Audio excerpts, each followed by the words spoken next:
Hello friends, welcome back to my YouTube channel Study Art Hub. So friends, आज मैं समकालीन भारतीय समकालीन कलाकार से रिलेटेड एमसीक्यूज क्वेश्चन सॉल्व कराने वाली हूँ। 100 क्वेश्चंस होंगे, मोस्ट इंपॉर्टेंट क्वेश्चन है। सो प्लीज़ वीडियोस को स्किप ना करके कंटिन्यूसली पूरे क्वेश्चंस को अटेम्प्ट कीजिएगा और ज़रूर कमेंट सेक्शन में कमेंट कीजिएगा कि आपके कितने क्वेश्चंस करेक्ट हो रहे हैं। सो क्वेश्चन से स्टार्ट करते हैं। क्वेश्चन स्टार्ट करने से पहले आपसे रिक्वेस्ट करना चाहूँगी कि अगर आप हमारे चैनल पर न्यू हैं सो प्लीज़ सब्सक्राइब ज़रूर कर दीजिएगा, बेल आइकन भी प्रेस कर दीजिएगा। क्वेश्चन फर्स्ट है, बंगाल शैली का दूसरा नाम क्या था? बंगाल शैली का दूसरा नाम था ठाकुर शैली।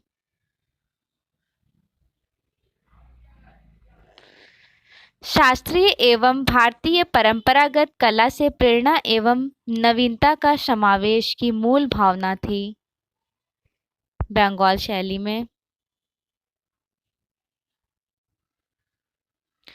बंगाल शैली के मुख्य प्रणेता कौन थे? बंगाल शैली के मुख्य प्रणेता थे अवनींद्रनाथ। बंगाल शैली के विषय ऐतिहासिक, पौराणिक, ग्रामीण, शहरी, प्राकृतिक दृश्य आदि का चित्रण हुआ। इन चित्रों में कौन सी विशेषताएं झलकती हैं?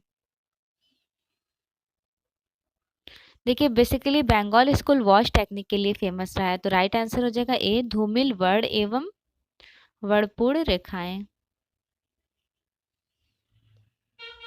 ईवी हैवेल एवं अवनींद्रनाथ टैगोर के संयुक्त प्रयास से भारतीय चित्रकला के क्षेत्र में नया जीवन संचारित हो गया। वह कौन सी शैली थी? बंगाल शैली। अवनींद्रनाथ टैगोर फाउंडर रहे हैं और ईवी हैवेल को फादर ऑफ बंगाल स्कूल कहा जाता है। नेक्स्ट है, बंगाल स्कूल के वॉश टेक्निक का प्रयोग हुआ। वॉश चित्रांकन के लिए कार्ट्रिज पेपर का प्रयोग किया जाता था। यह पेपर कहाँ से आता था? यह पेपर आता था इंग्लैंड से। भारतीय शिल्प शाडांग के रचयिता कौन थे? पंडित यशोधरा की पुस्तक है जयमंगला, उसमें 6 लिम्स ऑफ शाडांग के बारे में डिस्कस किया गया है और इसके रचयिता रहे हैं अवनींद्रनाथ टैगोर, अवनींद्रनाथ ठाकुर। क्वेश्चन नंबर 11 है आपके स्क्रीन पर, द बंगाल पट नामक पुस्तक किसने लिखा? द बंगाल पट ईवी हैवेल की है बुक। अवनींद्रनाथ कोलकाता स्कूल के प्रिंसिपल कब बने? 1905 में। और इसी टाइम इनके student Nandlal Bose first enrolled हुए थे 1905 में एज ए स्टूडेंट, और यहाँ पे प्रिंसिपल बने थे अवनींद्रनाथ टैगोर 1905 में। अभिसारिका देवदासी, सांथाल युवती, बुद्ध और सुजाता, भारत माता, शकुंतला आदि चित्र किस कलाकार ने बनाए? ये पेंटिंग बनाए थे artist Abanindranath Tagore. Okakura Japan से भारत कब आए? ओकाकुरा जापान से भारत आए थे 1902 में। आइडियल्स ऑफ द ईस्ट के लेखक कौन है? आइडियल्स ऑफ द ईस्ट पुस्तक है ओकाकुरा की। ऐतिहासिक पत्रिका भारतीय का आरंभ कब हुआ था? 1877 में। नंबर 17 है आपके स्क्रीन पर, रूपम नामक प्रसिद्ध कला पत्रिका। रूपम नामक प्रसिद्ध कला पत्रिका का प्रकाशन कब हुआ? रूपम पत्रिका ओसी गांगुली की है और 1919 में प्रकाशित हुई। Fine arts in India and Ceylon के लेखक कौन हैं? Vincent Smith. देखिए, ऑप्शन में एडम स्मिथ भी हैं लेकिन राइट होंगे विंसेंट स्मिथ। कभी कभी कंफ्यूजन में एडम स्मिथ करेक्ट नहीं कर दिएगा। नेक्स्ट क्वेश्चन है, राजेंद्र लाल मिस्त्री, यतीन्द्र मोहन ने उद्योग कला संस्था की स्थापना किस सन में की थी? 18। पुनर्जागृति में किन कलाओं से प्रेरणा ली गई? पुनर्जागृति में भारतीय शास्त्रीय परंपरा चित्रों से प्रेरणा। पुनरुत्थान स्कूल के चित्रकारों ने रेखाओं का अनुसरण किया पर वह किस कला के गौरव तक नहीं पहुंच सके?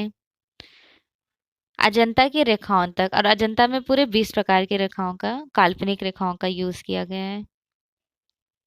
काल्पनिक परिप्रेक्ष्य का यूज किया गया है, 20 प्रकार की रेखाओं का यूज किया गया अजंता शैली में। किस शैली का अनुसरण करते हुए अपनी कला को स्वतंत्र विकास देने में बंगाल के चित्रकार शामिल थे? भारतीय टेक्निकल। अजंता की परंपरा पुनः कहाँ दिखाई देती है? अजंता की परंपरा पुनः बंगाल स्कूल में दिखाई देती है। वॉश चित्रांकन के लिए वह धरातल के रूप में क्या प्रयुक्त करते हैं? वॉश चित्रांकन के लिए कार्ट्रिज पेपर का यूज करते हैं। कितनी बूंद चित्रपट पर डालने से चित्रकला में रस आरंभ होता है? 1 बूंद। पुनरुत्थान स्कूल की शैली ने प्राचीन परंपराओं और रूढ़ियों को किस तरह अपनाया? आकृति चित्रण। क्वेश्चन नंबर 27 है, पुनरुत्थान स्कूल की शैली में किस प्रकार अधिक बल दिया गया? रेखांकन के थ्रू। बंगाल स्कूल में एक नवीन दृष्टिकोण विभिन्न क्षेत्रों में विकसित होने लगा था। 1920। देखिए हमने बंगाल स्कूल का यहाँ पे टाइम भी मेंशन किया हुआ है। 1895 से लेकर के 1920 तक का है टाइम बंगाल स्कूल का। बंगाल स्कूल चरमोत्कर्ष पर था। 1895 से 1920 तक चला, लेकिन चरमोत्कर्ष पर 1905 से 1920 तक रहा है।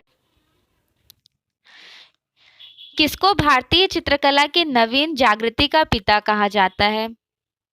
फादर ऑफ बंगाल स्कूल वैसे तो अवनींद्रनाथ टैगोर हैं, लेकिन भारतीय चित्रकला की नवीन जागृति का पिता ईवी हैवेल को कहा जाता है। Indian society of art school की स्थापना किसने की थी? Indian society of oriental art की स्थापना 1907 में गगनेंद्र नाथ ने किया है, जिसमें 30 वेस्टर्न थे, मतलब अंग्रेज, और 5 भारतीय, इन लोगों ने गठन मिलकर किया है। ईवी हैवेल के अतिरिक्त किस महान लेखक ने पुनर्जागृति आंदोलन में स्वदेशी का आह्वान किया? आनंद कंटिश कुमार स्वामी। आनंद कंटिश कुमार स्वामी का जन्म कहाँ हुआ? Sri Lanka. Indian society of art के प्रथम संस्थापक कौन थे? इंडियन सोसाइटी ऑफ आर्ट के प्रथम संस्थापक थे लॉर्ड कृष्णर। Indian society of oriental art में कितने सदस्य थे? टोटल कितने थे? तो 3 अंग्रेज और 5 भारतीय। देखिए कहीं पर 30 अंग्रेज और 30 अंग्रेज या 5 भारतीय, कहीं पर 35 अंग्रेज या 5 भारतीय होता है ऑब्जेक्टिव में, तो दोनों ही करेक्ट होंगे। 1887 में मद्रास कला विद्यालय के प्रधान शिक्षक कौन थे? ईवी हैवेल। एग्जैक्ट टाइम में 1884 से 1892 तक थे, फिर 1896 में ये आ गए थे कोलकाता कला विद्यालय, ईवी हैवेल। कला एवं स्वदेशी नामक पुस्तक के लेखक कौन है? कला एवं स्वदेशी आनंद कुमार स्वामी की पुस्तक है। याकोयामा ताइकोन तथा हिशिंदा नामक 2 जापानीज चित्रकार अवनींद्रनाथ टैगोर के घर कितने वर्ष तक थे? तो टोटल 2 साल तक रहे। जोगीमारा गुफा की भित्ति चित्रकारी की प्रतिलिपि असित कुमार हल्दर और समरेंद्रनाथ गुप्त ने किस सन में बनाई? 1914 में। देखिए 1910 में लेडी हेरिंगम की अध्यक्षता में असित कुमार हल्दर ने अजंता की गुफा की प्रतिलिपियां रेडी किए थे। 1921 में बाघ की गुफा की प्रतिलिपियां रेडी की और 1914 में जोगीमारा गुफा की प्रतिलिपियां रेडी की हैं। क्वेश्चन नंबर 41 है, हल्दर और बोस ने किस सन में बाघ गुफा के चित्रों की प्रतिलिपियां तैयार की हैं? बाघ गुफा के चित्रों की प्रतिलिपियां रेडी किए थे 1921 में। अजंता के रंग भित्ति मतलब जो अजंता में वो वॉल्स पे काम जो हुआ है फ्रेस्को में, चित्रों की प्रतिलिपियां SN गुप्ता, के वेंकटप्पा, नंदलाल बोस, असित कुमार हल्दर ने किस सन में बनाई? लेडी हेरिंगम की अध्यक्षता में इन लोगों ने बनाया 1910 में। क्वेश्चन नंबर 43 है, पुनरुत्थान स्कूल की शैली ने प्राचीन परंपराओं और रूढ़ियों को किस तरह अपनाया? आकृति चित्रण के through. Sir JJ school of arts के प्रधानाचार्य सोलोमन की मार्गदर्शकता में कौन से प्रयोग किए जिससे किस दूसरी शैली को अपनाया गया? दादाइज्म। ये डाडा लिखा हुआ है लेकिन दादाइज्म है।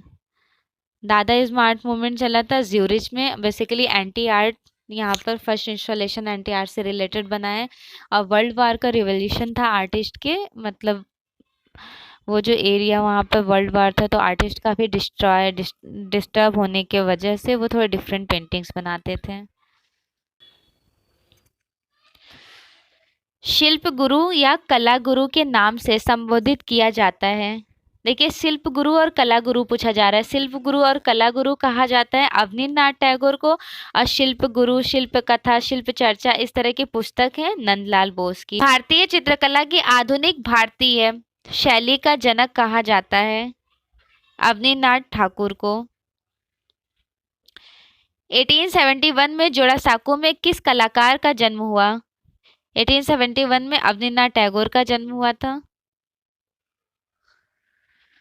अवनींद्रनाथ के चित्र भारत माता तथा संध्या दीप किस टेक्निक में बनाई गई है? जैपनीज टेक्निक में। अवनींद्रनाथ कोलकाता स्कूल के प्रिंसिपल कब बने? अवनींद्रनाथ टैगोर कोलकाता स्कूल के प्रिंसिपल 1905 में बने थे। मुखौटों से अवनींद्रनाथ टैगोर ने क्या उजागर किया? मुखौटों से उन्होंने सामाजिक बुराइयों को दिखाया था। अवनींद्रनाथ टैगोर ने रविंद्रनाथ की पुस्तक चित्रांगदा के लिए कितनी पेंटिंग्स रेडी किए थे? रेखांकन। तो 32 रेखांकन रेडी किए थे। अवनी बाबू ने कितनी पुस्तकें लिखी? इन्होंने कितनी बुक्स लिखी थी? लगभग 20 बुक। रानी चंदा किस कलाकार की शिष्या का नाम है? रानी चंदा अवनींद्रनाथ टैगोर की शिष्य का नाम है। अवनींद्रनाथ टैगोर की शैली को क्या कहा जाता है? अवनींद्रनाथ टैगोर की शैली को सामान्यवादी शैली। सामान्यवादी शैली क्यों कहा जाता है? क्योंकि जो इनकी पेंटिंग्स वगैरह थी, कलर स्कीम या फिर टेक्निक्स, स्टाइल्स, रेखांकन सब डिफरेंट काफ़ी अलग अलग आर्ट मूवमेंट का इन्होंने कैप्चर किया, इसलिए सामान्यवादी शैली कहा जाता है।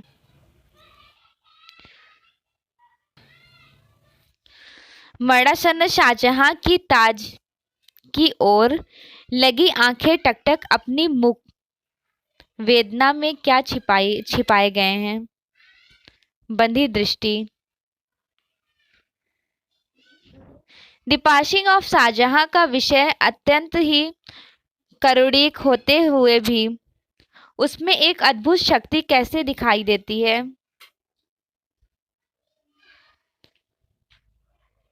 संपूर्ण आर्द्रता।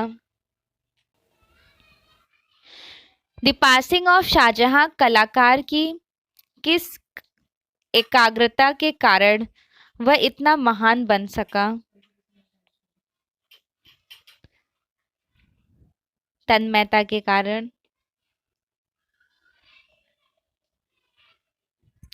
1883 में खड़गपुर में किस कलाकार का जन्म हुआ था? 1883 में पैदा हुए थे नंदलाल बोस, खड़गपुर बिहार में। नंदलाल बोस कितने वर्ष के थे जब इनकी माता का स्वर्गवास हो गया था? ये केवल 8 वर्ष के थे। नंदलाल बोस की छेमड़ी रिश्ते में क्या थी? छेदमड़ी इनकी मतलब मदर थी, माता। हरिपुरा कांग्रेस के पांडाल के लिए उन्होंने क्या बनाया? हरिपुरा कांग्रेस के पांडाल के लिए नंदलाल बोस ने पोस्टर तैयार किए थे ग्रामीण जीवन से रिलेटेड टेम्परा टेक्निक में। अजंता की आधुनिकता नंदलाल बोस ने बनाई। जो अजंता की आधुनिकता थी नंदलाल बोस ने बनाई, वह किसकी अध्यक्षता में बनाए थे? लेडी हेरिंगम की अध्यक्षता में 1910 में। इनके साथ असित कुमार हल्दर, ल्यूक लार्चर, काफी लोग थे। बाबू मोशाय शांति निकेतन में किसको पुकारा जाता था? बाबू मोशाय कहते थे नंदलाल बोस को। भारत सरकार ने नंदलाल बोस को पद्म विभूषण से कब सम्मानित किया? देखिए, इनको ये जो अवार्ड मिला है पद्म विभूषण, इनको सर्वप्रथम, ये पहले कलाकार हैं भारत में जिनको पहली बार ये अवार्ड मिला है 1954 में, और 1950 में इनको डी लिट की उपाधि मिली थी बीएचयू बनारस से। अब्दुल रहमान चुगताई की कला को सबसे महत्वपूर्ण तत्व रेखांकन किस तरह से है? स्पष्ट रेखांकन। चुगताई की रचनाएं क्या प्रधान है? चुगताई की रचनाएं अलंकरण प्रधान है, अलंकारिक हैं। चुगताई की रंग योजना कैसी थी? तो इनकी जो रंग योजना थी वो निराली थी। चुगताई के कलात्मक संग्रह चित्रों में इनकी चित्रण प्रणाली नितांत सफल और पूर्ण किन चित्रों में है? नक्शा चुगताई, इन्होंने दो बनाए थे, मुरक्का चुगताई और नक्शा चुगताई। मुरक्का चुगताई में तो ये पब्लिश्ड हुआ है लाहौर में, और नक्शा चुगताई जो इन्होंने बनाया इसमें काफी अलंकरण का यूज किया है, पैटर्न्स वगैरह। अब्दुल रहमान चुगताई की महान कृतियां कौन सी हैं? महान कृतियां हैं दी हर्मिट तोता, इस पेंटिंग का पूरा नेम है। क्वेश्चन नंबर 92, राजा रवि वर्मा का जन्म किलमनूर में किस सन में हुआ था? तो ये कब बॉर्न हुए हैं? 1848 में केरल के किलमनूर नामक ग्राम में राजा रवि वर्मा का जन्म हुआ है। राजा रवि वर्मा को गायकवाड़ स्वर्ण पदक किस सन में मिला था? तो इनको ये अवार्ड मिला है 1880 में, और कहाँ से मिला? तो पुणे से। केसरे हिंद पुरस्कार से राजा रवि वर्मा को किस सरकार ने पुरस्कृत किया? केसरे हिंद ब्रिटिश सरकार ने पुरस्कृत किया 1904 में, 1904 में ये अवार्ड इनको मिला है। चित्रालय गैलरी कहाँ थी? चित्रालय आर्ट गैलरी है त्रिवेंद्रम में, और यहाँ पर इनकी राजा रवि वर्मा की पेंटिंग एग्जिबिट होती थी। रविन्द्रनाथ टैगोर ने किस उम्र में चित्रण प्रारंभ किया?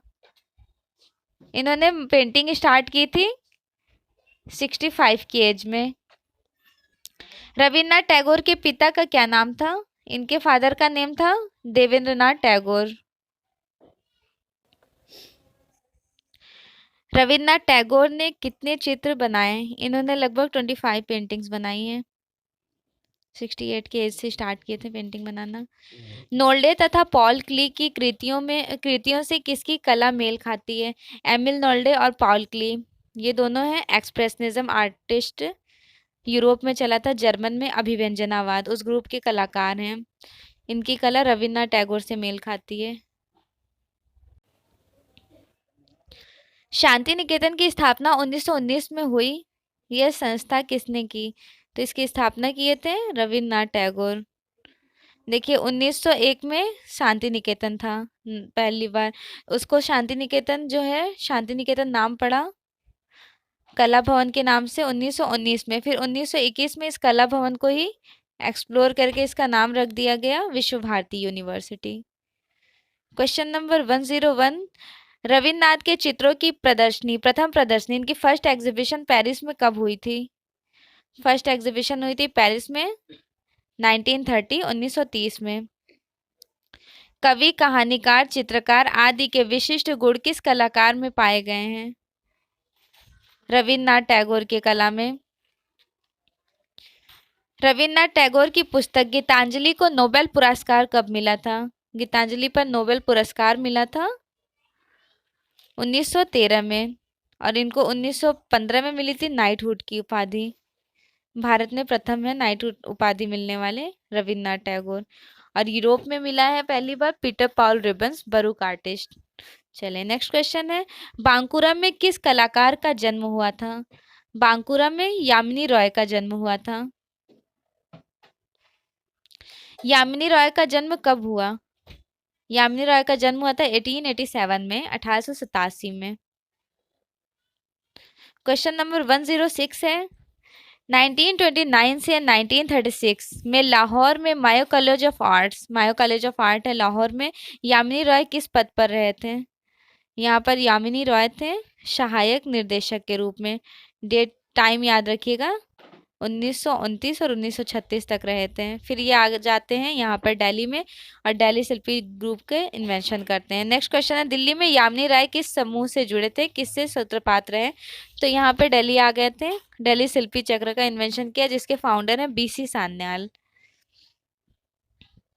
पद्म विभूषण से यामिनी राय को कब सम्मानित किया गया? इनको ये अवार्ड मिला था पद्म विभूषण, कब मिला है? यामिनी रॉय को 1955 में मिला है। यामिनी राय 1950 में अपनी एग्जीबिशन लगाई थी एसीए आर्ट गैलरी न्यूयॉर्क में। यामिनी रॉय के रेखांकन की प्रमुख विशेषता क्या थी? यामिनी रॉय की रेखांकन की प्रमुख विशेषता सरलता। महात्मा गांधी ने राष्ट्रवादी कलाकार किसको संबोधित किया?